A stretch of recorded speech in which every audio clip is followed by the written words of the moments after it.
Anda mesti pernah terfikir pasal ni kan? Cuba fikir sekejap. Mesti ada kenal seseorang yang nampak jauh lebih muda dari umur sebenar dia. Atau mungkin sebaliknya. Rupa-rupanya ini bukan sekadar nasib atau genetik semata-mata tau. Ada sebab-sebab biologi yang sangat mendalam di sebalik perbezaan ni. Dan itulah yang kita akan cuba fahamkan bersama hari ini. Okey, dalam beberapa minit akan datang, kita akan bongkar dua teka-teki besar ni. Pertama sekali, kenapa badan kita ni macam dah ada tarikh luput yang siap-siap diprogramkan? Dan yang lagi menarik, kita akan faham faktor-faktor apa yang sebenarnya mengawal jarum jam penuaan tu. Apa yang boleh lajukan dia dan apa yang mungkin boleh perlahankannya.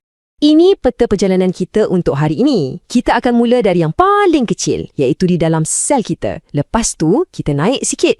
Tengok macam mana tetapan ni boleh berubah. Kemudian, kita akan lihat macam mana masalah kecil ni boleh merebak ke seluruh badan.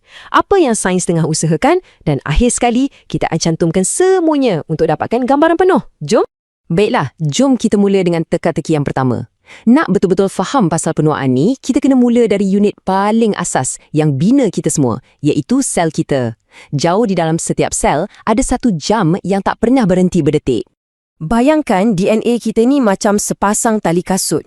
Hujung plastik kat tali kasut tu penting gila kan? Dialah yang halang tali tu dari terurai dan rosak. Nah, dalam sel kita, benda yang sama fungsinya dipanggil teloma.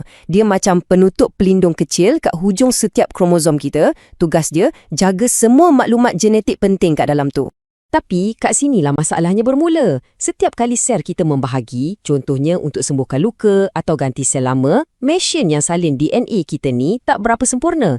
Dia tak boleh salin sampai ke hujung-hujung kromosom. Hasilnya, macam yang anda nampak ni, setiap kali sel membahagi, teloma tu jadi pendek sikit. Lepas tu pendek lagi dan lagi. Sampailah satu tahap, teloma tu dah jadi terlalu pendek untuk lindungi DNA. Bila sampai tahap ni, sel tu akan buat satu keputusan drastik. Dia berhenti membahagi. Terus, proses ni kita panggil senescence selular.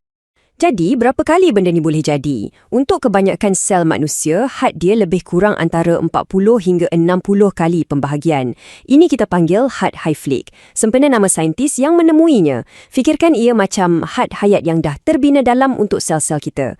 Inilah sebabnya kenapa tisu badan kita tak boleh nak perbaharui diri sendiri selama-lamanya.